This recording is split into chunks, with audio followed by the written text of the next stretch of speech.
What's up, everyone? Welcome to episode 47 of the See-Through Podcast, a podcast that creates transparency on disabilities and the champions with them. I'm the host, Lance Johnson, and I live, create, and podcast from Brooklyn, New York, with an inherited retinal disease called retinitis pigmentosa, or RP for short.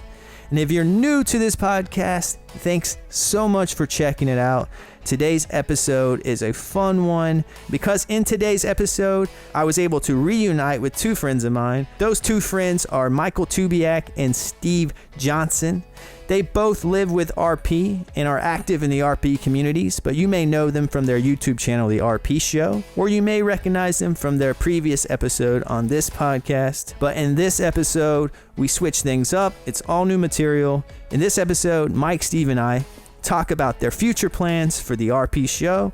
We talk about Mike's personal podcast called Living Free with RP. It's a podcast where Mike exclusively interviews various people who have been diagnosed with RP. And my favorite subject we cover in this episode is we talked about what is the proper etiquette when dealing with the public in scenarios where our visual impairment makes social situations more challenging and frustrating. How do we keep our cool in those situations?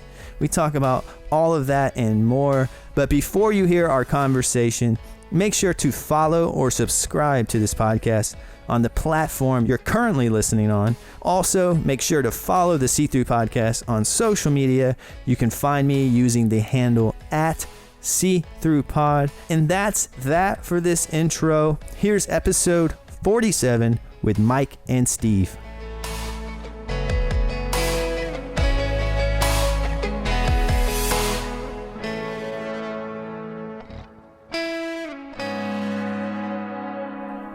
For everyone listening, Mike is currently wearing you can't see him, but he's wearing a leopard skin leotard. Heck yeah. It fits him. It's nice. And it's bedazzled. It's beautiful. All right. I have you guys back on. This is cool. Welcome back to the See-Through Podcast. Thanks for having us. Yeah, you guys are in between seasons of the RP Show, and that's something we talked about a lot last time. You just completed episode 10, and I'm assuming you're both working on new episodes? Well, not really. Yeah, we've been enjoying the summer, and we've had a bit of a break from that, and we will be getting back to it probably September. I think we'll probably start up again. We have been working on some other little things in the pipeline, though, haven't we? Some other little projects. Yeah. We've been busy, so in our downtime. Did you see episode 10, Lance? I did. What did you think? Any feedback? Be as brutal as you like. Be as brutal as I want to. Yeah. Well, you're a professional, so you know. The only thing that and I know it does make me laugh, and I hope you guys don't take offense to it, was when you did the line I can't read. Like, I just pictured Mike like just saying that like he can't read. It has nothing to do with his vision. It's just he doesn't know how to read. And like it made me laugh, but I knew exactly what you meant because it's hard to see the text, but like out of context, I thought that could be really funny. Well, we actually we have outtakes from that because we actually got into a Phil Collins thing going. Do you remember the song I Can't Dance? I can't. Oh, okay. So that's kind of what happened with us, though. We started going off on a tangent on that one. But no, that was a cool video. It definitely was kind of, it had a different feel to it than the rest of your episodes. This one was more of like a, manifesto speech, getting everyone riled up, getting everyone excited or amped up, and it's kind of motivational. We started off for the people listening, like the episode sort of starts off with the downside or the dark side of RP because, we lark about on the RP show. We make fun of the situation and having RP, retinitis pigmentosa.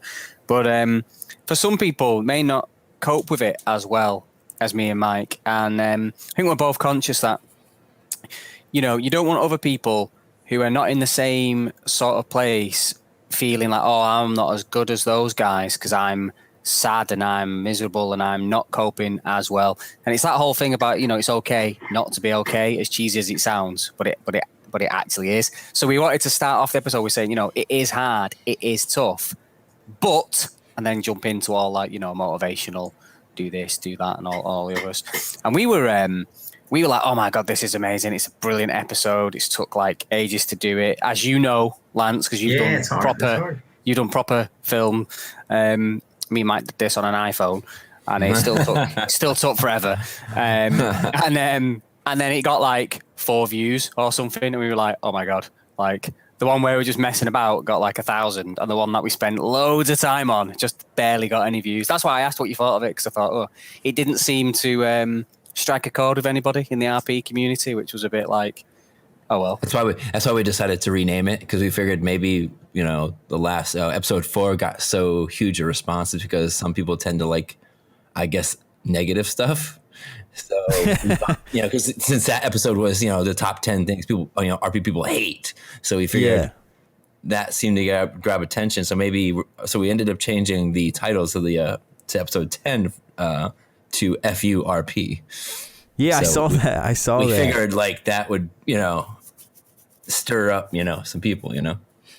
Yeah, so let's talk about that. So you're talking for those listening, Mike and Steve have a YouTube channel called The RP Show. If you may be familiar with it, you may not be, but go check it out. I'll have a link in the show description. You can just click that and go check out this video we're talking about. It's episode 10, and right now it's called FURP, and it's kind of this like inspirational video about kind of what we just talked about, adapting to RP and not letting it get the best of you is kind of the quickest way I could summarize it.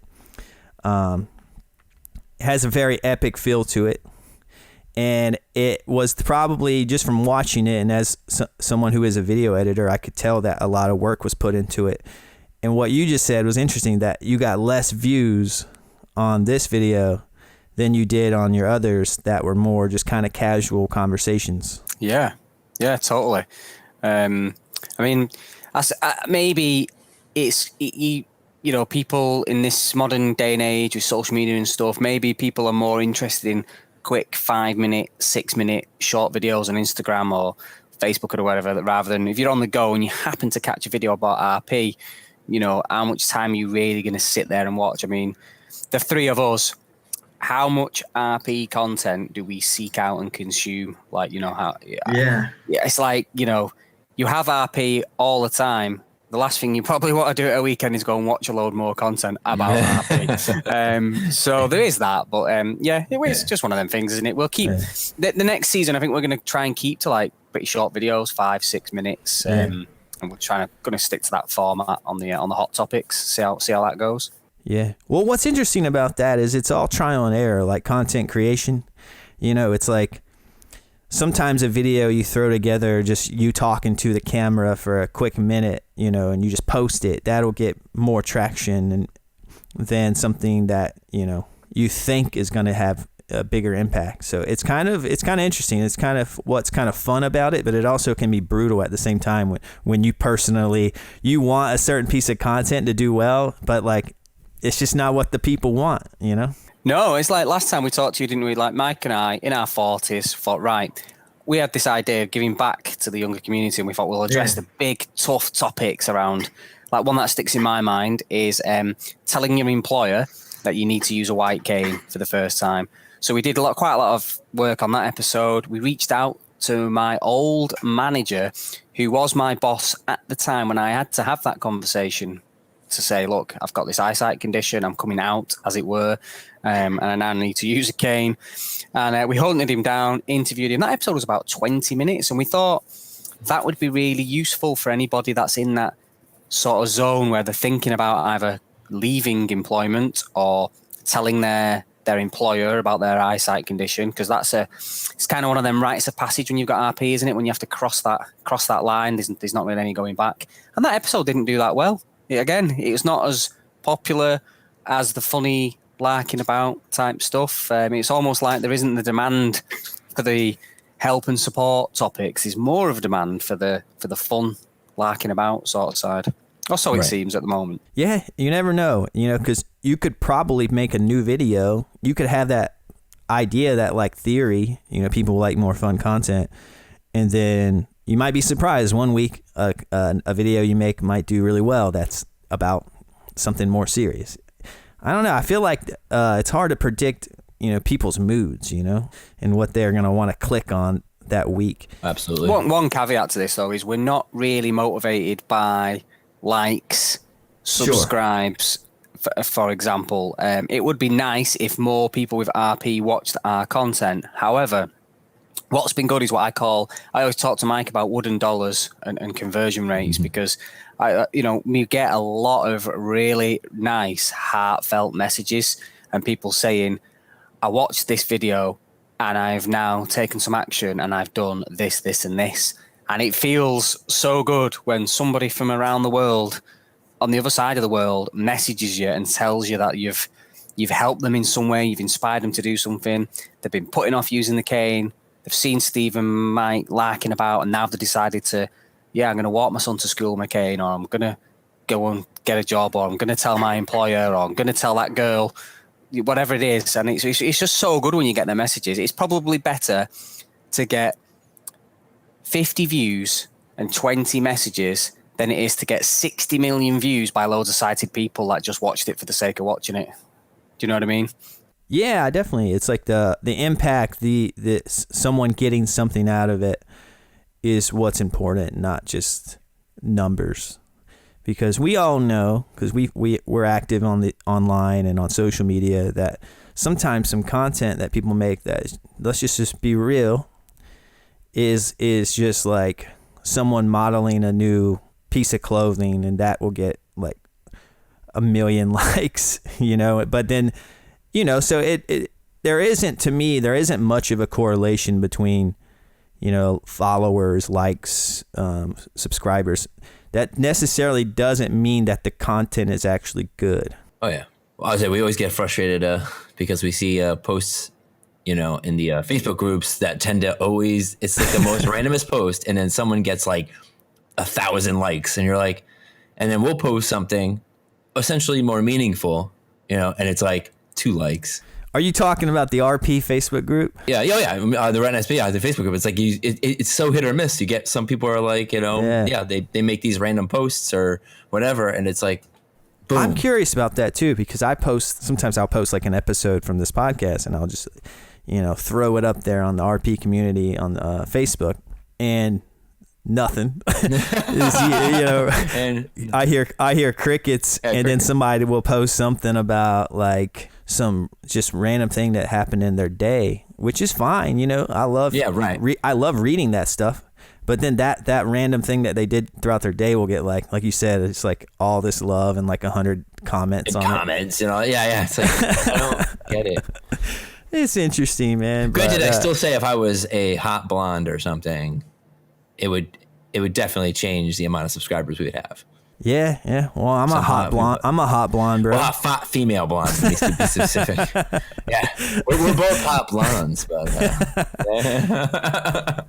But anyways, the point is, I stand by the content we make, and I don't know. I like talking to other content creators because I like it's a process, and it's a grind, and it's a lot, like we said, trial and error, but it's worth it when people get something out of it.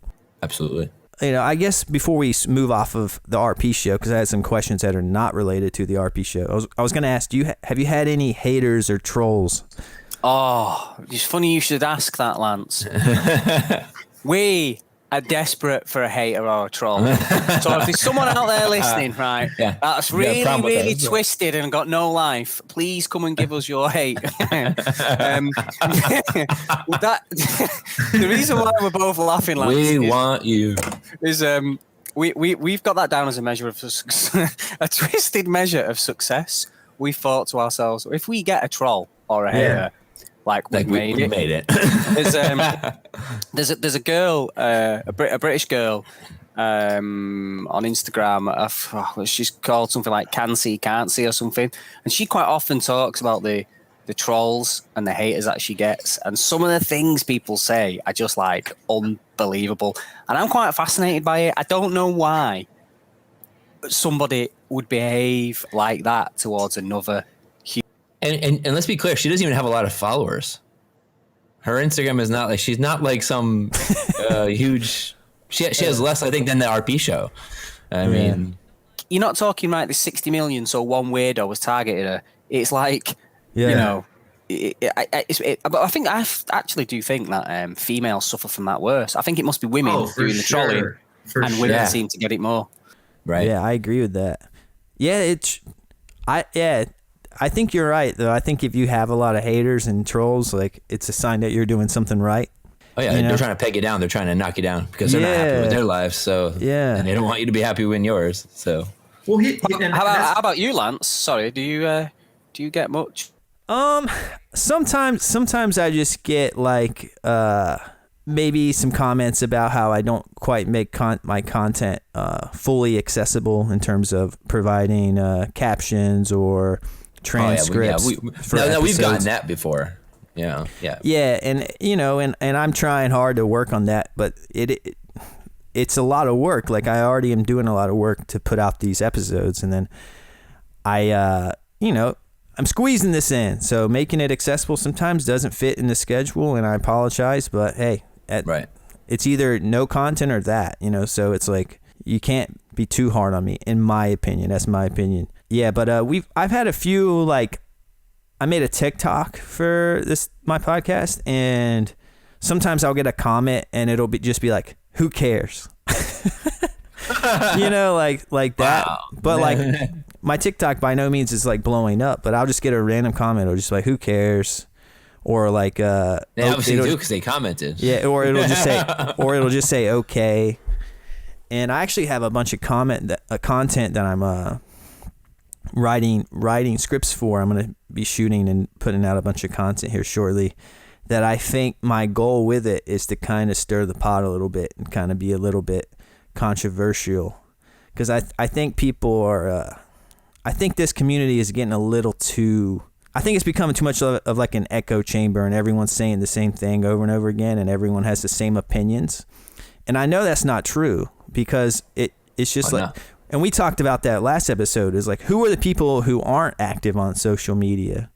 Who are the people with RP who the only way you know they have RP is if you're close to them, because they're not posting about it online.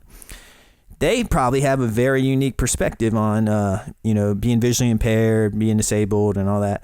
It's like they might have a controversial opinion. They might have opinion that is different than the general consensus of people online, advocating for, disability rights and things like that, and accessibility. So I kind of want to try to reach out and see if I can get that alternative perspective kind of engaged. I don't know, it may backfire on me, but we'll see. I'm gonna have fun with it.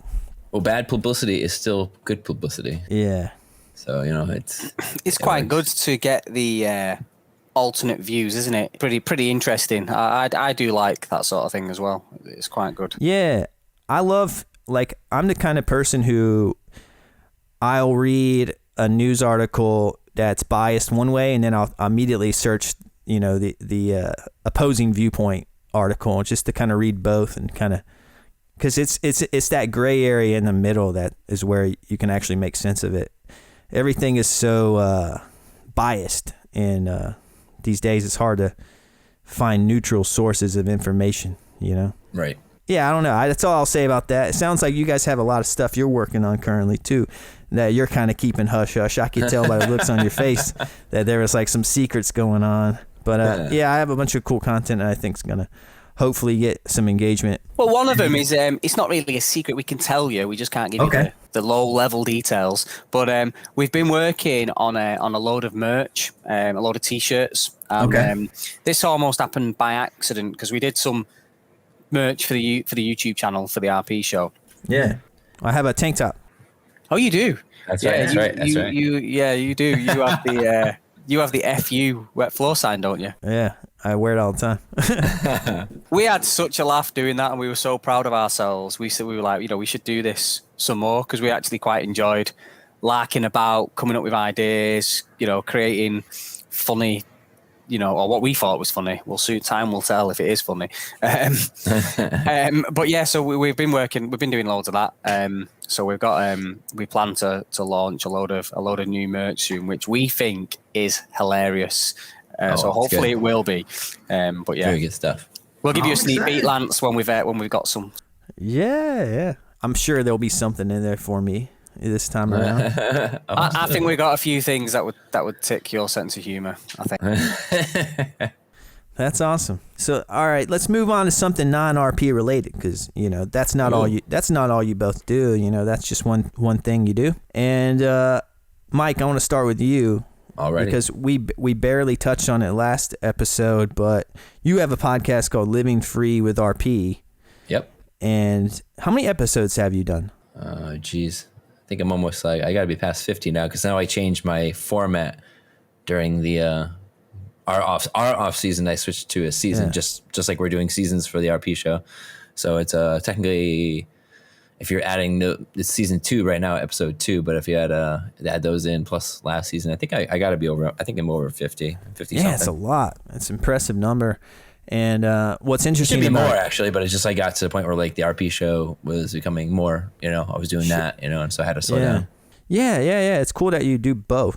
It's a lot of interviews, and what I find interesting about that is you talk to people specifically, as the title suggests, with RP.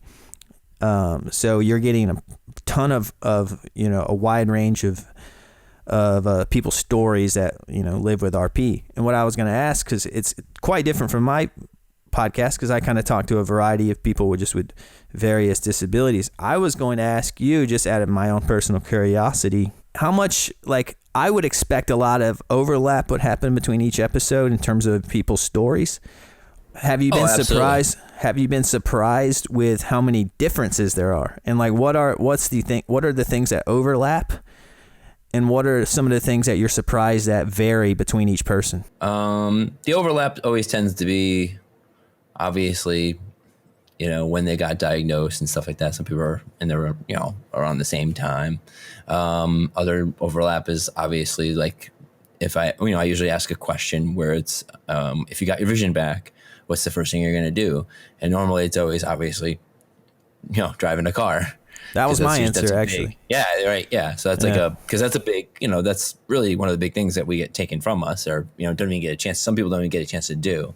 Yeah. So that is the biggest overlap that I see. What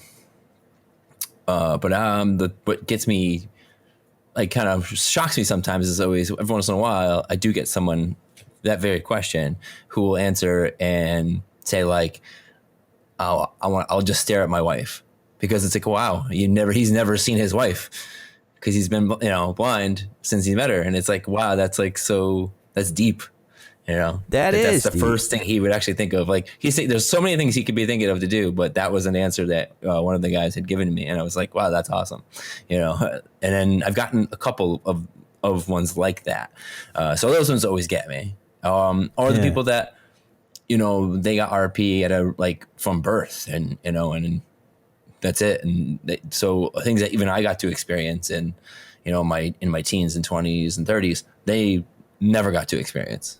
So they never drove a car, or I never really had to experience dealing with RP in high school. I had it in high school, but it wasn't really a big deal. Whereas these people are full on getting there's actually training they get in school. They actually offer services for the blind in these high schools and stuff like that. And, and then you got to deal with bullying and all that, so that's got to be way worse. So yeah, things like that always kind of surprise me. And that's what's kind of neat about doing these interviews. I get a lot out of my interviews with people, because it's just hearing other people's stories. It's just and then they make it through these hard scenarios. And it's one of those things where it's kind of, you're not supposed to say it, but you think it. You're if they had it worse than me, let's just be I look real. at it, I say I'm blessed, since I started the podcast, I really look at my life a lot different than I going into it, because I realized the things and opportunities that I had, no matter how bad things may have gone at some point, I am lucky compared to a lot of these people. Yeah. So yeah, I definitely look at it wow, it's cool. And I know that's not the best way to put it, but like sometimes I do feel like that, and it kind of grounds me. Good source of gratitude, isn't it? Yeah, right. Step outside and look at someone else's situation. What's kind of amazing about it, sometimes you'll talk to people who are in more difficult situations, and then they're still having a great life and they're still enjoying themselves, and then you're like, okay, you know, they're in a more difficult situation, but they're living a good life. And it kind of makes you feel more confident that you'll be able to live a good life. And I think absolutely. that the content you and you both are making, I think, is doing that for people. And I think that's why you get people reaching out to you. Yeah, we try to make it. It's like we're just trying to normalize it. Be like, hey, this is just, you know, it's what we do. You know, like there's not, you know, we can do amazing things, guys. Like, you know, just because you have this doesn't mean you just stop. You know. Correct me if I'm wrong, but Mike, you met Steve through his interview, right? Yeah, and he was actually one of the people that surprised me, actually, because he was, you know, majority of times I interview people, almost all of them are not working. You know, we're all, you know, on disability. A majority, I would say, are, you know, that's kind of normal. Yeah. So to actually have someone on that was just modifying their career, you know, like, yeah, he's not doing the same thing he was doing when he started, but he's still in the workforce. So that's awesome. So that definitely was like a threw me for the loop a little bit too. Yeah, that's really cool. That's really cool. And for those listening, if you want to check out, you know, Mike's podcast, Living Free with RP, just click on the show description. I'll have a link there. He has a ton of interviews. His podcast is basically Mike interviewing a variety of people who also live with retinitis pigmentosa, the eye disease that all three of us have. We all have differing fields of vision and different versions of RP, but RP is the kind of thing we all have in common here. And I think that's really cool, Mike. And thank you. And all right, so now Steve, it's your turn. Da, da, da. So you know, like Mike just said, you work. You know, you work full time. You're working from home currently. A lot of your work is involved around a computer, but you've been having a lot of, I guess, as you would call it, over your way. You've been on holiday. Yeah, I've been on quite a few holidays. It's been an interesting summer because usually I would do quite a lot of holidays or vacations abroad. You know, places like Thailand, Malaysia, Cambodia, Europe is very close to us, isn't it? It's only like an hour's flight from the UK. But with all that being locked down because of COVID and going into the red zones and all the rest of it, we'd obviously thought, right, that'll be it. We won't be going abroad this year. So we bought a camper van, and we've been just going away at weekends and camping in this. It's quite cool, actually. It's 18 years old, but it's pretty modern and pretty cool and pretty funky. So. Yeah, I love the way it looks. Yeah, it's quite sporty. I mean, it looks great considering it's so old. It looks brilliant. I didn't realize it was that old. Yeah, 18 years. 18 years old it is. But it looks, you know, it's in good condition. And we've been going away and we've been teaching the dogs to paddleboard and kayak and all that sort of stuff. So yeah, it's been a pretty good summer in the UK as well. So we've had a lot of fun. Yeah, it's cool. It's cool. And if you're listening, I have all this knowledge on Steve and Mike because I follow them on online on social media. But it's cool what you're posting. You have some like drone shots of you out. You'll be out in these, I guess they're lakes, right? Yeah. These large lakes. You're paddle boarding. You got your big. What's it? A black lab? Looks like it's actually 25% Rottweiler. I can see that. 25% German Shepherd and 50% Collie, you know, Border Collie, sheep. Yeah, I do. Yeah, very cool looking dog, big dog, and that's kind of my emphasis on big is that it's on the paddleboard with you. I can't emphasize how hard it is as a visually impaired person to stand on a paddleboard and take a selfie and balance with the dog simultaneously. It's not me. There should be some kind of award for that, I reckon. Yeah. That selfie should be worth like $1 million. Yeah. Yeah, you got the things we do for the gram, you know? Absolutely. Yeah. But that could be like one of those pieces of art, NFTs, you know, where you like sell a picture and it's like I don't really know much about it, but I know people are just selling pictures and making millions off of them now. Well, going back to the work thing, I've been quite lucky this year because last year they allowed us to carry over 10 days holiday. And I've been at this firm for 9 years, so I already get quite a lot of holidays because you kind of accrue more, you know, for the length of service and things like that. Yeah. So last year they let us carry over 10.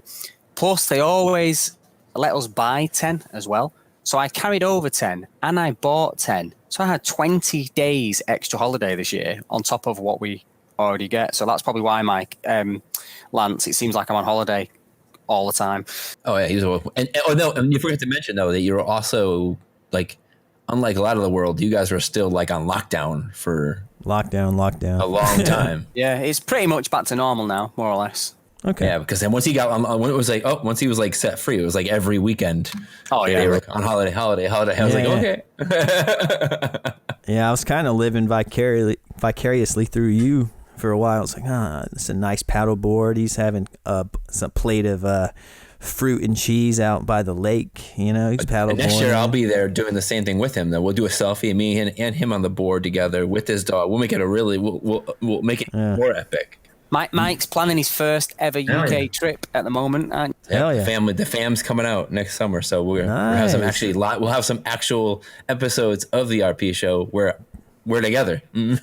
That's amazing. Yeah. No needs that's, for Zoom. That's very exciting. Yeah, I'm going to the UK for the first time this holiday season. You know, fingers crossed that. Oh, really? This holiday season coming up? Yeah. So my wife is from London, and I haven't met her family yet. So You've not met your wife's family? no. and And so you guys are married, but you never met them. nah, man. Oh wow. Yeah, it's a complex thing, but we're going. I've seen a picture of your wife on Instagram. I assume, judging by how hot she is, that she's also got RP to marry you. Oh, dude. That's a good one. Yeah. No, I get it all the time. The guys, when they're busting my balls, they always say when people meet me and Anna for the first time, they automatically assume she's the blind one. So what happens if you meet the parents and they don't like you? You know, if they're just like, no. Then we'll just Sorry. go back to the States, and then it's easy peasy. Like, you married this guy? Like, all right. No. No, I FaceTime with them a lot, and okay, cool. I love them. They're awesome. They're fun. I can tell we're gonna get along. Oh, you'll have to give me a shout if you're around. Are you staying in London the whole time, or you? It's a little bit in London, a little bit in Portugal, because that's where her mom's side of the family lives. Oh wow. And so yeah, it'll be a tight schedule, but maybe we can work something out. I You don't could know. possibly meet. You might meet Steve before I do. But yeah, I'm excited. I've never traveled outside of the country, so it'll be a first for me. Yep, I'm with you on that. This will be my first. Yeah. I'll have to tell my wife that joke. I think she'll like that one. But going back a little bit, you know, we were talking about you paddleboarding, and that's kind of my segue into, you know, that's something that you wouldn't particularly think as being accessible. And I know you also, Steve, you also are active CrossFit member, and Mike, you call yourself the Tubiag Maniac because you work out hard as hell, and I've seen you put face paint on sometimes. It's pretty I do awesome. sometimes. Thank you. And you have a home gym. You're a spin instructor. You're flipping tires out in your yard. You're kicking field goals. You basically anything active. So my point is, you guys are both very active, and you're both you know, severely visually impaired. Basically, you're legally blind, right? Both of you. Yep. If I got I mean, I'm technically yes. Yeah. So my point is, and there's a few questions I want to get to, but what does fitness mean to you both in terms of in relation to your visual impairment? Like how did you figure out what was it you could do and what you can't do? Good question. I mean, what does it mean to me? First question. It means everything to me because, like, I can't control going blind, and I couldn't control going 40, and I didn't want to be fat, 40, and blind. So there was only one of those dials I could move. So a bit like Mike, I had probably a push from my late 30s, because as a man, around sort of 35 onwards, that's when you really start piling on the weight and you discover red wine at the same time. So, you really start like piling on the pounds. And then I just had a bit of a health kick from probably 35 onwards. And I'd always been, fairly active and done half marathons and stuff like that. But that's when I found CrossFit. And I was really worried about CrossFit. It looks like possibly the most inaccessible sport you could take part in, because it's, half workout, half sport, for those that don't know. And, there's a lot of moving parts to it. You're throwing barbells around, you're throwing medicine balls, tires, rope climbing, Olympic weightlifting, running, rowing. And I thought to myself, there's just no way I'm going to be able to do that. It's just going to be too inaccessible. And then it was actually my wife. It was my wife, Anna, that was like, no, come on, let's try it. We contacted a local CrossFit gym, and we just said, would you allow a visually, straight up, registered blind, would you allow a blind person to come into your facility and train? And they were like, hell yeah. Come in on your own on a quiet day when there's no one here. We'll train you up first, and we'll work out what we need to work out. And they were brilliant, absolutely brilliant. And now I've been going to CrossFit for, 5 years. And some things I can do, some things I can't do, some things I need help with. And the gym are usually quite creative in how they try and help me out. And it's great. And, you're working out as in a group of other people. So it's a lot more accessible than what it looks. Same thing for the question one, what does it mean to me? It's my anchor, that's, and just not even just with RP, just in general, it's my anchor. It's you could shut down the whole world around you while you're working out. Nothing else is going on. Bills aren't important. Stress isn't important. Nothing is important. Like at that moment in time, the only thing that's important is what you're doing right there. Can you breathe? Yeah, exactly. I'm more breathing, and what am I doing? Like, what machine am I on, or what am I doing? That's the only thing I'm really thinking about in that world sometimes is that. And so it's cool, because sometimes, we just get so stressed out with like everything and how life is. So yeah, that's an anchor. That's what keeps me, keeps me going and everything. But yeah, so especially what Steve said though, there's so many uncontrollables that we have with RP and all this other stuff. So to have something that, regardless of whatever happens with our eyes, we can still do this. So that's a great feeling, and we can control our weight and control. I really like your answer about being an anchor, Mike. I think that's a great point. Yeah, I love that. And I stole that from The Rock. Oh, so he's somebody I follow. So yeah, so it's always he says that it's like that's what the gym's always to him. It's an anchor, and I'm like, yeah, that's what it is for me. That's what grounds me. They always say, don't they, for anybody, if you're suffering from any mental illnesses or anything in life, going to do a workout, it's proven it releases those endorphins in your brain, those feel-good chemicals after the workout. Maybe not during, but so it is a really good, like you said there, anchor, because you get all those really good feelings. Well, yeah, I that's another thing I deal with. But now I deal with anxiety, and I've dealt with depression, and I still do. So it's something that's what keeps, that one is always what I do to not just look good or be able to lift, X amount of weight or whatever. It's just for my mental, health, just to keep sane. Yeah. And you're right. The release you get in your brain is, there's even some studies that show that it's even more effective, can be more effective than antidepressants, what you get out of exercise. Yeah, I don't like drugs and all that stuff. So I like to do things naturally. So if I have to punch a heavy bag or, lift or do some deadlifts or whatever, like that's cool with me. That's one good point, is it's good for your head, it's good for your brain. And then there's a high unemployment rate within the legally blind community, so which means a lot of people in that community probably are have some free time. They have some time to exercise. Oh, right. So what I'm trying to advocate for here is, if anyone's listening and they want to kind of maybe beef up their exercise, maybe they want to get more active, but they're at square one. You guys are fully on. You guys are used to being active. You guys work out all the time. You're used to it. What about for the people who never really exercised, and they're wondering, like, what can I do? Where should they start? Who wants to take this? Does Steve want to take this? All right. Mike, being as intense as he is, he would be like, I think they should start with a marathon in a weighted vest. There's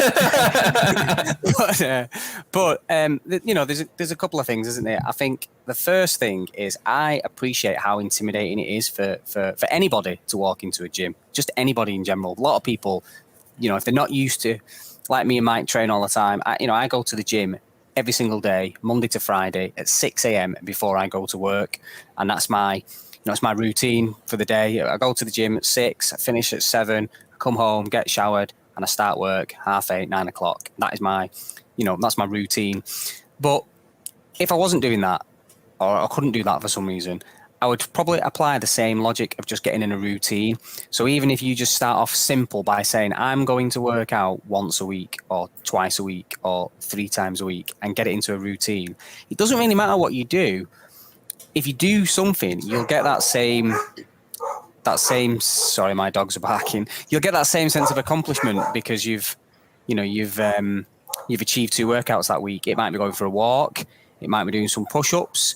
And, people go and search out really crazy things like CrossFit or, big fancy workout regimes. But just doing a couple of rounds of press-ups, sit-ups, squats will do you the world of good, just for your general well-being and how you feel. And it wouldn't take that long, 10 minutes a day. Oh, I agree with that because that's slow steps, right? Do one step at a time. Just get started, right? That's how I started, actually. I mean, like, I don't know if I would do, me and my friends would play video games, and in between rounds of Battlefield, I would do like sit-ups and crunches and sit-ups or squats and X amount. And I would just do that every time there was a loading, every team in between rounds, I would do that. And that built into me doing where I am right now, So small baby steps. For that now, Mike, there's a load of challenges. Have you guys seen these challenges that a lot of people do now? You can get like an app and it's like the 100 push-up challenge or the 100 burpee challenge. And I don't know if you've seen these, Lance, but you get an app on your phone and day 1, you try and do 1 push-up. Now, if you can do 1 push-up, you're already there. You're laughing. Day 2, it might be 2 push-ups. Day 3, 3 push-ups, and you just keep going on. Everyone's got time to do 1 push-up, no matter how busy you are. And those are really good because if you stick to it, by the end of it, you've just done 100 push-ups in one day. And those things then lead on to the next thing, don't they? It becomes self-fulfilling. They had one like dead hang. I did like a dead hang challenge one time, and it was like every day it got longer and longer and longer, and it was over 30 days. So by the end, you did like I was hanging for X amount, doing. Were you also longer by the end of it? No, right? I only could. I wish. No. Gained 6 inches. Like yeah. Where at? Oh boy. So yeah, you're starting one day at a time. You start incorporating new activities, new exercises in. You're only as strong as your foundation. So yeah, and you start, and then you're gonna get used to it. Especially like you said, Steve, when it becomes part of your routine. If it becomes part of your routine, you start advancing slowly. Like you don't be too hard on yourself. Let it take time. Like getting in shape takes time. I think what I've seen that works really well is when some people do enter some kind of event like a half marathon. I was joking at the beginning, but if people sign up to say a 10K, really, it gives you something to train for. Yeah. And it almost becomes a little bit more fun because you think, right, I'm doing a 10K run in New York and I have now got 22 weeks to train for that, so I can just build up slowly, but I do need to do it. And it kind of gives you that little bit of accountability to make you stick to doing your training. Oh, yeah, because everyone always says, oh man, I wish I could do a 5K. I wish I could do a 5K. And it's like, well, what's stopping you? So once you sign up, it's real. And that's it. Now you have a goal. I always work better when I have there's an end goal that I'm training towards. Yeah. So that it definitely helps to have something that actually, every time you step in the gym or every time you work out, you have something that you're actually moving forward towards. Yeah, and I think that approach is very helpful. I think it's helpful for me. It could be signing up for a 5K. It could be even like I've noticed with some friends of mine, they'll hire a personal trainer if you have the money for it. Because once you pay money for it, you'll probably agree with this, Steve, because you pay for CrossFit. Is you don't want to pay for it and not go. Yeah, it's good. Because then it's just a waste of money. So it kind of like to get your money's worth, you actually have to show up, and it makes you accountable for showing up. So maybe just like signing up for a fitness class or a gym, that's also a good incentive because you're investing money into it and you don't want to waste your money. It's kind of a way to like trick your brain. There's a lot of tangible benefits as well for the visually impaired community because, like you referenced my paddleboarding and kayaking and hiking and other bits and pieces. If you just unpack something really simple like going hiking, for me, hiking up a mountain is really, really hard work because the cane just does not give you enough information about all the rocks on the terrain and the steep gradients, and it's not a smooth path. Plus, one of my dogs is a nightmare on his lead. He's just really bad when he sees other dogs, so it's quite taxing. Now, luckily, because I do a lot of fitness stuff and training, I've got pretty strong legs, I've got pretty good balance, I'm active. But then I see other people on these trails who maybe don't do anything, and you can see that they're struggling more than I am. And I've got several sort of balls in the air because not only am I going over the same undulating terrain, I have a higher propensity to trip and fall. So because I trip often and I trip a lot, it is handy just being active and being able, having good mobility of your joints, good range of motion. It's practical.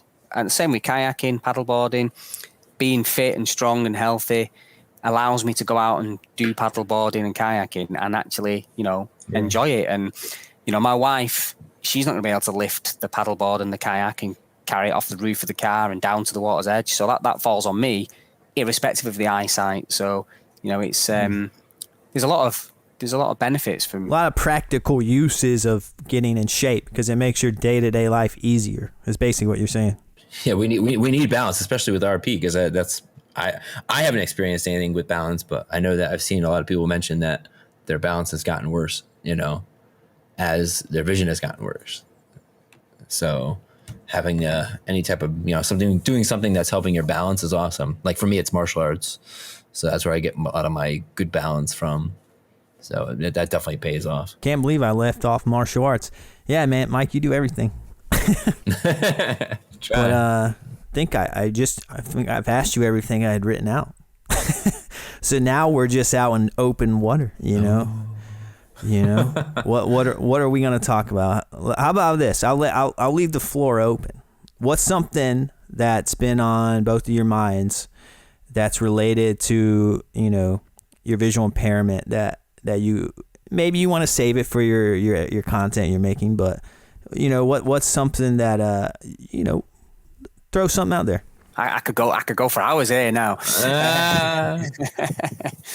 You've set him free.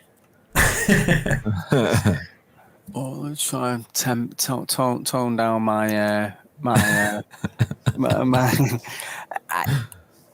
I always one thing that I do notice is I really don't like the side of the community, not just in RP, but generally in just general disabilities. The people that are really, really in what I would call victim mode, and they have a real chip on the shoulder. And sometimes I think those people can do the rest of the community a disservice. And I've seen a few examples of this recently on social media, and I've seen people ranting and raving about a situation. And when you read into it, you think to yourself, right, that situation sounds like it was made 10 times worse because of how you reacted. Sure, yeah. Like, for example, I seen one, and this person was saying how they were walking along with a guide dog, and they could see a group of people stood in front of them in the middle of the pavement.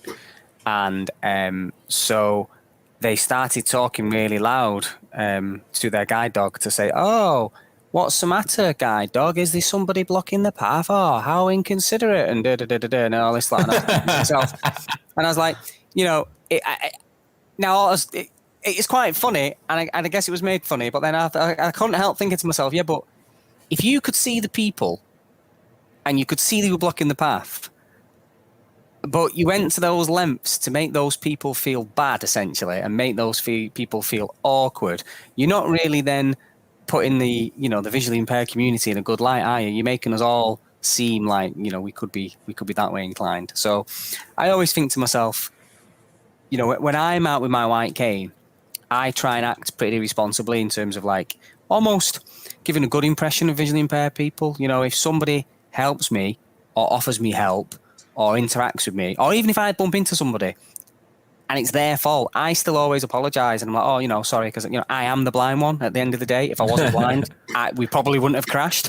But I always just think like you should be nice and civilized and be understanding. You know, do you know what I mean? I know exactly what you mean. And, you know, what's kind of interesting about that, and I have similar opinions, is, so I've had a guest in the past, his name's John Marin, and he called the general public's kind of lack of knowledge on, you know, the visually impaired community, he called it an innocent ignorance.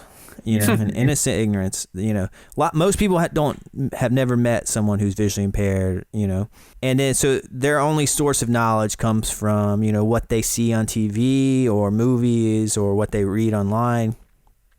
And then there's those scenarios where, you know, they see, you know, a visually impaired person in real life. You know, you out with your cane, and you are going to be a positive role model because you're going to try to, you know, give a good first impression, like you said, right? Yeah.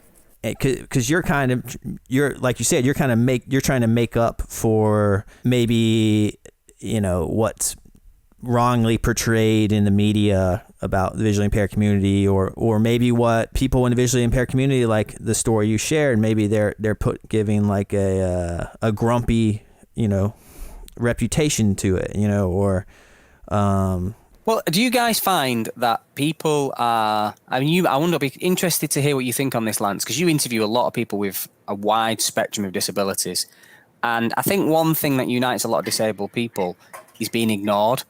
So, you know, you could get a guy with a white cane go into a store with his wife, and everybody will automatically address the person that's not holding the cane. And I've heard people in wheelchairs have the same issue. You know, they've gone into a bar or a restaurant, or they've gone into a shop, and because they're in the wheelchair, the members of staff will automatically ignore them and speak to the person pushing the wheelchair. And it's a common thing, isn't it? It's like kind of like human nature. But then I always think, so I got, years ago, I had some management training, and they taught us an equation which was E plus R equals O, which means the event plus how you react equals the outcome of that experience. So, you know, if you're the blind guy, you walk into a store and the member of staff ignores you and talks to your guide, if you then erupt into a ball of flames and go mad at that person, next time a blind person comes in, they're going to be even more wary and probably less wanting to interact with that person, because the last time they interacted with a person like that, it was not a pleasant experience. Do you know what I mean? So it drives that perpetual sort of fear. And I always think people are scared of the unknown. And I think that's one of the issues that we face as a disabled community, because people, you know, if you do talk to somebody, generally they will be quite nice and quite amenable, won't they? Yeah, it's like a double-edged sword. It's like you said, next time they're probably going to be more aware and probably act more in a more effective manner towards the person who is blind the second time around, because last time, you know, there was a negative experience. So you got like positive results because you got them to interact with you in a more efficient way. But the negative result is they are doing it out not for good reasons. They're doing it out of more of they don't want to be annoyed. So it's like you left a bad taste in their mouth. Yeah, it's changed the outcome for the next person, you know, but at the same time, it's like the person doesn't enjoy doing it. And I don't know, sometimes I feel like that's the real big thing to figure out, is like, is it worth, are you okay with being a kind of a hard ass and like pushing buttons and getting people to do what you want? Is the outcome, like you said, the outcome is the outcome of them doing it but not enjoying doing it, or not wanting to do it, and kind of being a little bit spiteful about it?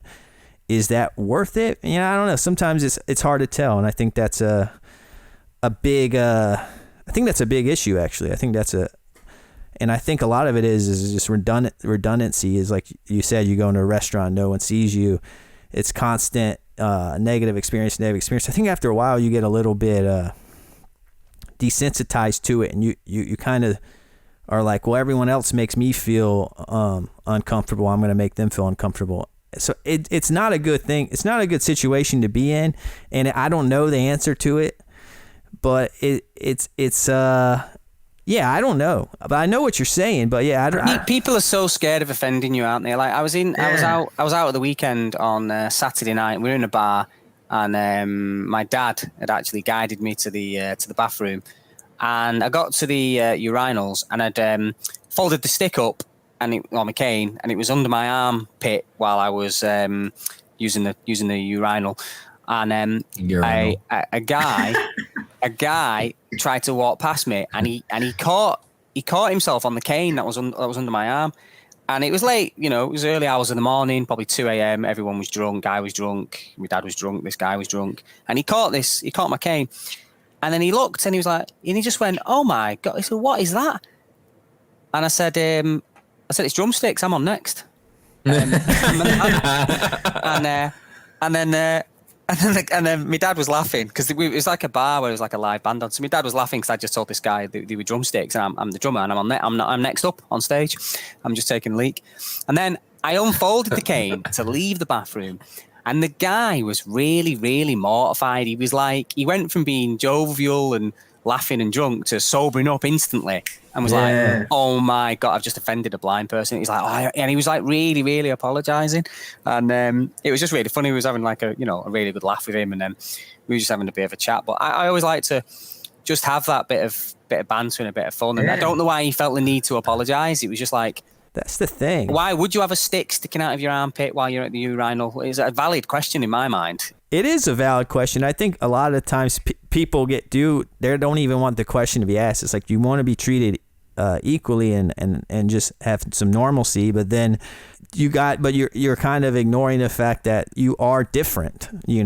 I hate saying it, but yeah, you are different, and people are going to notice it, and people are going to talk to you about it. It just comes with the territory, unfortunately. Well, it's funny. It's coming up at the moment. Like, we talked briefly about work and stuff, and I work for a big company, and like most places, everyone's been working from home. It's been remote working. Now that's been great for me. Being able to not have to transit into the city and all that sort of stuff. It's been brilliant. And I imagine it's been brilliant for all disabled people for a variety of reasons, from, getting to work, getting around the office, whatever their impediments are. So that's been great. But now we're in that sort of zone where they're trying to get everybody to come back in. And a lot of people, disabled or not, have got quite comfortable just working at home and not commuting, irrespective of disabilities. So now they're having a bit of resistance, and they're trying to start to push that agenda, and they're starting to talk about, forcing people back in and this, that, and the other. And my name's been coming up apparently in some of the. They're trying to use you as their vehicle. They're like, hey, we work from home. Some of the senior people are like, well, what about Steve? And I've almost been given a bit of a pass because of my situation, even though I was going in to the office 5 days a week before the pandemic. But now it seems like, people have realised it's actually probably more effective for me. So someone was asking me, how have I been coping working from home? Do I need any more equipment? How have I found doing my day-to-day work? And they were really surprised when I told them I have found myself more productive at home than I am in the office, because in the office it's got five stories, and I could be on a given day, because I'm a project manager. I'm in the meetings all day, but I could be on a meeting on the 5th floor for half an hour, and then straight after that I might have a meeting on the 1st floor for half an hour, and then straight after that I might have a meeting on the 3rd floor for half an hour, and they could be back to back depending on what department I'm meeting with and what the project is. And through the pandemic, that is so easy to manage because you're on Teams or Zoom. So when one meeting ends, you just start the next one, and you sat at your desk, you're ready to go. But in real life, in the office, that would mean going to find the elevator, trying to press the right button to get to the right floor, and all the floors look the same, all the desks look the same. Then I got to try and find the actual meeting room. Usually I'd have to then pester one of my colleagues to take me to the meeting room. So, it becomes really, really difficult. So now I've really gotten used to working from home, and I don't have a massive desire to go back in, other than to go and see my friends and my colleagues. So that's been a really interesting. And I imagine, people in wheelchairs, people with any other disabilities, they've probably found little hacks now to working at home, I imagine. Yeah. And I'm definitely team work from home. And Mike, have you ever considered doing like virtual classes or anything like that? I did that last year. I was working with I had 2 people that I would train through Zoom. So I've done it a little bit. Yeah, because I've seen that. That's kind of a new thing where you can live stream fitness courses and whatnot. You should start a class for the people with RP, and you're teaching, doing a fitness class for them. We have talked about that, haven't we, Mike? That'd be cool. Yeah. Oh, I need to get back to your earlier point because you guys were talking for a while. I didn't want to interrupt.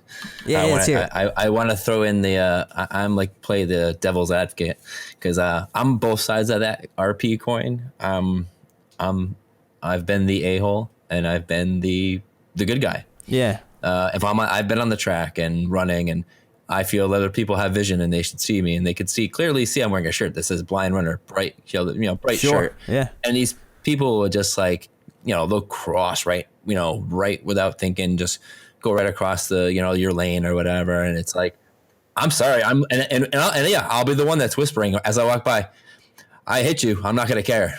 I'm 180 pounds of solid muscle.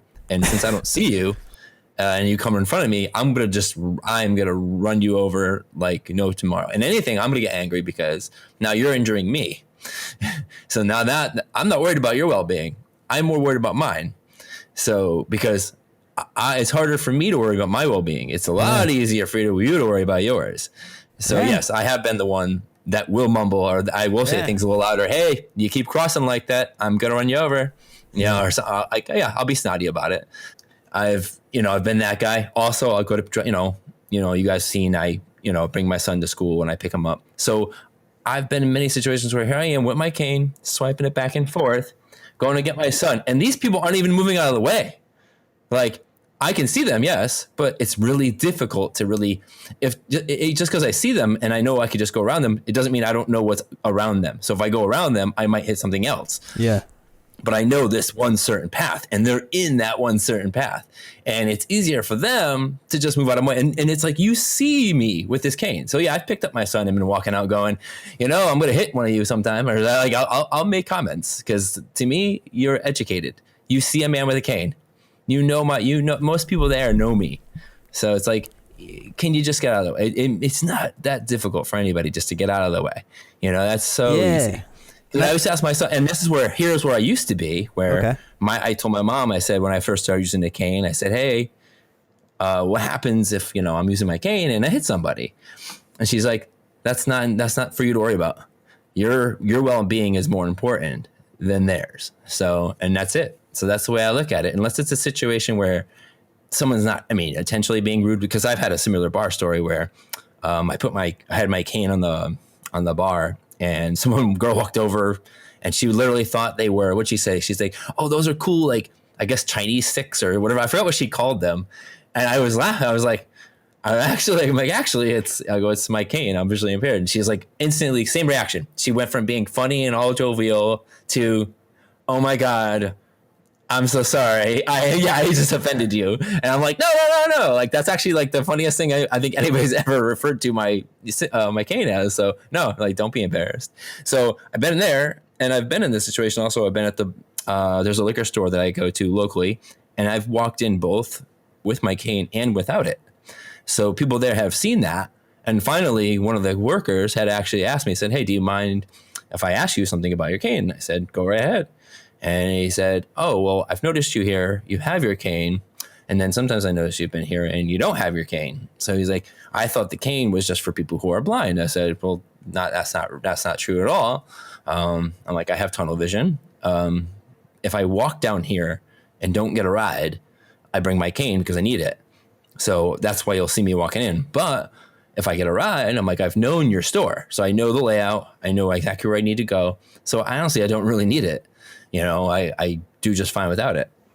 So he's like, oh, okay. And so it was just a chance to educate. So I feel there's two sides on those coins, and I have no problem. So I'm not somebody that like, I'm not going to be hateful towards you or be like like be all bitter or anything. But I've definitely had the situations where there are definitely things that do make me like pissed off, and I'm like, Do you are you still like that now that you're in your 40s, or were you more like that when you were younger, or are you still like that now? I'm more like that now. I'm more frustrated now because I feel the more people, because I feel like people are educated now. I feel like it's out there more now. Like when I was younger, I was more like the timid one. I was more like, oh, I don't want to hit this person with my cane or all this other stuff. I'd be more concerned like, oh, well, they don't know that I'm blind. Like it's like now it's like no. Now there, a lot of people are educated. Come on.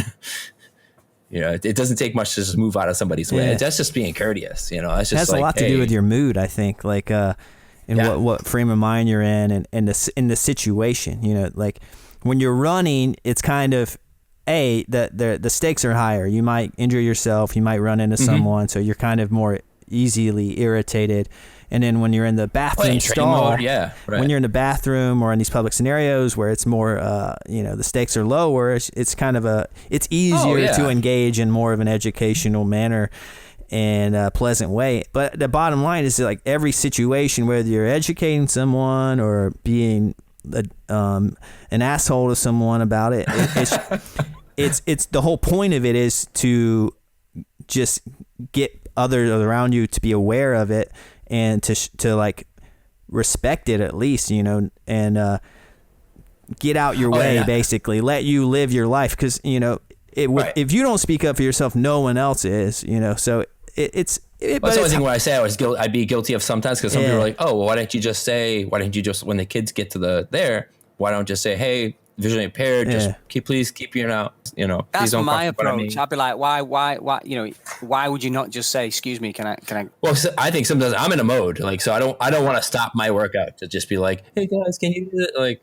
I'm King Tubiak, so you peasants should just part like the sea, so I can come through the. Oh, that's my thing. I'm on the shit. But my thing, see, I react the same way I treat other people the way I would want them to treat me. So that's exactly my rule. Is if I walked into a track myself and I saw somebody who was already on the track before me, it has nothing about being if he's visually impaired or not. It's you don't do that. It's I know that. I've known that since I was in high school. Like, you don't just cross the track. You don't cross in front of somebody who's running and expect that they're going to stop for you. It's like crossing the street and expecting a car to stop. It's like, he's going to stop for me. I'm going to crosswalk. I mean, forget eyesight. You just shouldn't do that anyway, should you? Exactly. That's why. Yeah, I'm not even saying like I'm privileged because I'm visually impaired. I'm just saying because this is just not proper etiquette. But going back to your example, all right, a crowd of people stood on the path and you're walking towards with your cane. Right. I mean, can you imagine if those people scattered into 50 different directions to get out of your way?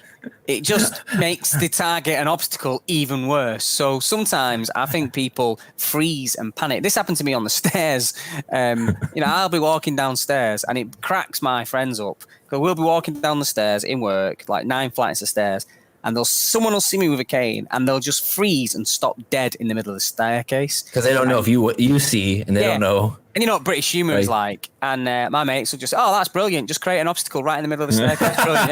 Yeah, we'll just all weave around you, mate. You just stand there frozen. That's helpful. And just stay totally silent as well, so he's got no chance of detecting you. Brilliant. And you just. No, but you know what though? But know what I've seen it many times, and I always say thank you as I'm walking by. I've actually been walking through town, and I'll see straight ahead. I'll see a kid or whatever, some teenager, right in my path.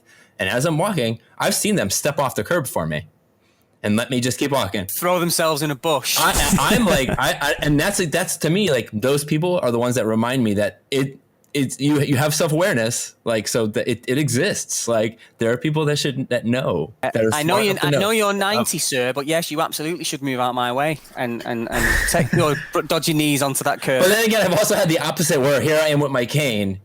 I've had the opposite also, where here I am with my cane walking, straight on towards somebody, and they don't move at all, and I'm like literally barely, I'm scraping the edge of the sidewalk so I don't fall off, and then make sure I get around them, so that I'm like, so I've been on both things, but I always say thank you too. When I see someone who I notice them actually move out of my way, I say thank you. I make sure I say it to them. I think we've been in quite a lot of situations where I've not noticed somebody move out of the way, but Okay. Anna has, and I've often heard her say, "Oh, thank you," and then she'll say to me, I think that's she'll awesome. say, "Some woman's just almost broke a child's neck trying to get it out." Just some little toddler was like, pretending to be in a plane, running around in front of me, and his mum was just like grabbed him dead fast and yanked him out of the way. And Anna's like normally said thank you, you know. Oh, and I did have that bar situation also. The first time I went in with a bar with my cane, I was not talked to, but everybody was talked to the other person. Like how's he doing? Is he okay? You know, is he finding the bathroom all right? Which I appreciated the fact that they cared and everything, but it's like they could have just talked to me. Yeah. Are you finding everything okay? Or how's this? It's amazing. I think that's part of the frustration is that like it's still amazing how some people like you said, you would assume that they would just ask you. And then it's like when you just go out and about in life, and then there's all you have all these assumptions about people. Like Mike, you assume those people are going to get out the way. You assume you assume the bartender is going to talk to you. And my theory is I am just very pessimistic when it comes to the human race. So I always assume the worst. You know they're going to do the worst. I assume that, especially in New York, man. No one cares here in New York. You're on your own. So it's kind of a good thing actually, because you know what though? But that's funny you say, because I think New Yorkers are like the nicest, because I've had the best experiences at the New York City Marathon with my cane. Actually, you know, I've had people open doors for me. Yeah. I've the people at Grand Central, they'll walk me to my. I'll ask them if they can help me get to my train, and they've always helped me. So it's weird. I figured New York, that's going to be the worst place to really. No, I think it's because people are used to it. People are used to it here. Yeah. I see a lot of people with canes here, and it's just more common sight. So it's not as foreign, you know. And I think that's a lot of it. It's just people, like you said, see people just freeze up on the stairs because they're like, well, I've never been in this situation before. No, it's just there's just a lack of education out there about it. And I think sometimes when you lose your patience, I think what that stems from is you're tired of teaching people. You know, your patience is low, and I think that's what can happen sometimes when you're having a bad day, and then someone gets in your way. It's easier to snap. So I see it both ways. You got to speak up for yourself. Here. It's that's just how I feel. How do you speak up about it? You know, that you want to be, you know, prime. You want to always be on a show. You always want to, you know, respond in like a helpful way. Like, hey, no worries. It's nice to. I'm visually impaired. I try to joke. Sometimes I joke too. Like someone says something, oh my God, sorry, I didn't see that. And I was like, okay, I didn't see either. You know, or like, there is actually there's a guy in my town who's blind, and we randomly met each other straight on. Now I had sight, so I saw him, but he didn't realize I was also. So we were literally standing there going, which way are you going? Which way am I going to go? I'm trying to go around you. So I literally say to him, yeah, hey, I have a cane. I'm visually impaired, but I can see you. So, and he said, oh, and we got to talking a little bit. And then we went, but it was, for a moment, it was literally like a Western where we're like, you know, woo, like, it's like, what's going on? Like, where are you going? No, where were you going? I don't know. Yeah, that was great. That's funny. No, totally right. No, it goes both ways sometimes, you know. I've got a question for you, Lance. Yeah. Have you started using your cane yet? No. No. So it's still a dry cane. It's never left the apartment. I bought the cane sitting in my corner, and I keep putting it off. And here's my excuse, and I admit it's an excuse. I'm about to move, and I just want to move into my new area and then get settled in, and then start it. And it's been hectic. It's been COVID, and I don't know. I can make a million excuses, but yeah, it's I still plan to. The thing that I've realized is after talking to people, and this will probably call for a longer conversation, so we'll probably have to finish this another time. But like, there's some scenarios where I feel like I need to use a cane, but that is the percentage of those scenarios isn't quite high enough for me. To just being honest, to feel like I should take it with me, especially when I don't know how to use it. Maybe if I knew how to use it, which is kind of the point of me wanting to learn how to use it, I would be more. But like right now, like if I took the cane, I wouldn't know what to do with it. So it's kind of that's also another aspect. Dude, I never got no training. I got no training. and I still get it done. I just go by what I've seen, like my mom, and I've seen other people using it. I literally just go by what I've seen and what I understand about the cane, about, you know, you're feeding off of the response. You make a really good point, though, Lance. I mean, like I say, we'll have to wrap up in a second, but like I can remember when I started using my cane in work, I felt like I had to then use it every day in all situations because, you know, one day it's a big office with thousands of people and I'm sighted. The next day I'm now using a cane, but I didn't need the cane all of the time in all the situations. But I felt once I'd ripped that Band-Aid off, once I was now using people are gonna be cane, like, yeah, well, you need to. And I thought it'd be even harder to explain, like you in the liquor store, Mike. It's even harder to explain. Yeah, wait a minute. Yeah, why Steve, weren't you? Why do you only use the canes on Monday morning, but you don't? Let me guess. You're just are you faking it? Are you faking this? You're like, it's so confusing. So I did feel, and I'll, this is really bad, right? I hate this. Sometimes when I'm traveling internationally and I go to like an airport or a big train station, because you're using the cane, you'll get pulled out of the queue and somebody say, "Oh, come this way, sir." Oh, like really special treatment? Yeah, you'll get, you know, there might be a queue snaking all the way around like the line, like going for miles, and they'll see you with your cane. They'll take you out the line. You get fast tracked through and you're like, this is great.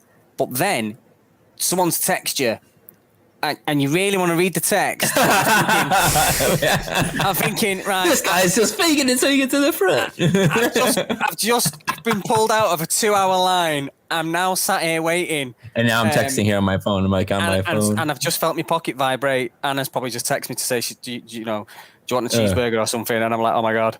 I have to like try and look blind and tap the phone with the Zoom software or something just because. I feel that way all the time. Yeah, when you're out in public, if you're holding a cane and trying to use your smartphone at the same time, it's like you always feel wrong. But we shouldn't. But you know what? We shouldn't though. No, we shouldn't. We should not feel that way. You should not feel that you shouldn't be able to use that phone because who cares? They don't know you. They don't know me. And I can use a phone. I can't drive. I can do this, but I can't do that. And it's like if an elderly person gets up to give you their seat on the bus because you've got a white cane. I'm always like, if I see you, I try and get in there first and reject it. I'm like, no, it's fine. I'm okay, honestly. Just because I can't see doesn't mean I have to sit down. Yeah, right. Yeah, there is a performative act about it, and I've had guests in the past talking about one woman I interviewed. Her name is Katerina Rivera. She talked about walking through New York City, and that when she would use her cane, she felt like she would catch herself acting, like quote unquote, acting more blind than she is. Yeah, you're acting like because you want to fit what the image of people around you are seeing, and I had another guest recently. His name is Ben Fox, and I listened to that one the other day. The film guy. Yeah, and he has a good concise method. He just says, "I'm almost blind," you know. I'm almost, because then it's like, okay, because he said that he had a similar situation. He was on the subway. Someone gave him a seat, and he sat down, and then he started looking on his phone, and then everyone started giving him shit for it. They're like, he's not blind. And then he was like, all right, well, I need a. Then he came up with a website. He made a website called almostblind.org, and he's just directs him to the website. I'm almost blind. Visit almostblind.org, and you can learn about it. And it's kind of like, you know, most legally blind people can still see a little bit, and it's very rare to not see anything. There's a lot of people that have light perception, and you know, if you have RP, you have some central vision. You know, if Stargardt's, you have some peripheral vision. It's a complicated thing that I think people oversimplify. Black and white, yeah. And I love what he says. Almost blind. I don't know. It just seems like a concise way to say it. But on that note, we got to wrap this up here. Last time, I usually end each episode by letting people shout out a nonprofit and all that. We covered that last time, but I do want to give you the option, if you have one, like maybe a new organization that you're hype about, now would be the time to shout it out.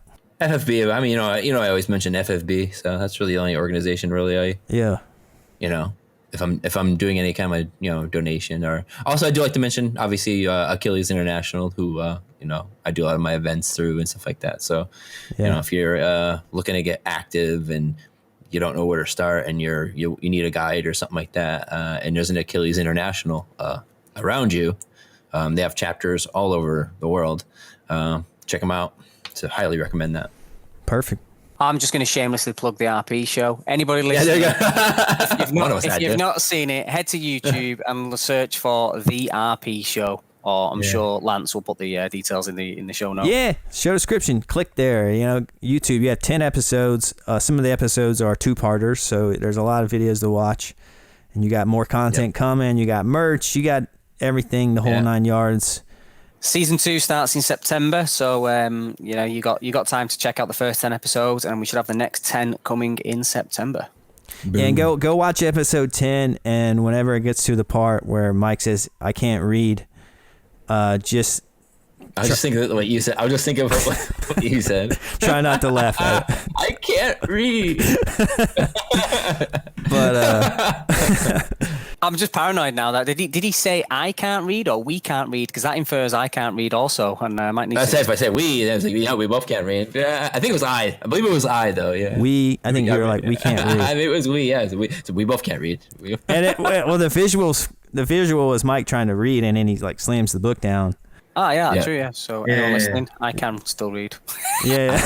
I also can actually read. Yeah. No, it's very clear. It's very clear. But it was funny because actually when we filmed that, I was like, this is actually acting because I can't actually read this book. And it's like, but I have to pretend like just for the the sake of the video. Yeah. No, it's 110% clear what you meant. So it's funny that with my sense of humor, my brain went to that. Oh no, absolutely no, because that was what I was thinking too. I'm like, I can actually read this book, but I have to actually make it look like I'm struggling to read this book. But I think that does it, man. I love, you guys are a blast to talk to, and I plan to have you on a lot more often. So thanks for squeezing it into your schedule.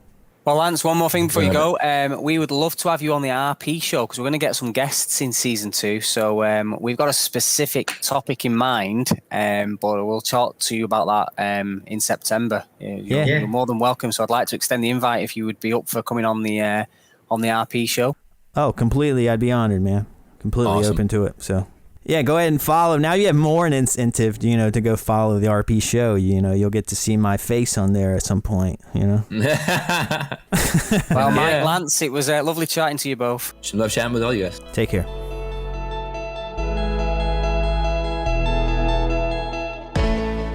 And that's a wrap for episode 47. Featuring my friends, Mike and Steve. We got a little bit off track there, but hey, I welcome it with those guys. Those guys are easy to talk to, and I think we covered some interesting things in those moments. Definitely click the show description and check out the various links I have there that will direct you to where you need to go to learn more about Mike and Steve. And that's really all I have to say. I'm very thankful for you listening. I really hope these episodes bring value to your life. And if you want to reach out to me, you can email me at thesethroughpodcast@gmail.com, or you can DM me on social media. The handle is @seethroughpod. And if you haven't followed me yet on social media, follow the podcast using that handle @seethroughpod. You can also visit the website to learn everything about this podcast, and that URL is seethroughpod.com. And if you're a big fan of this podcast and have been listening for a while, do me a favor and rate this podcast. But that's it for this week's episode. And until next time, stay transparent, everyone.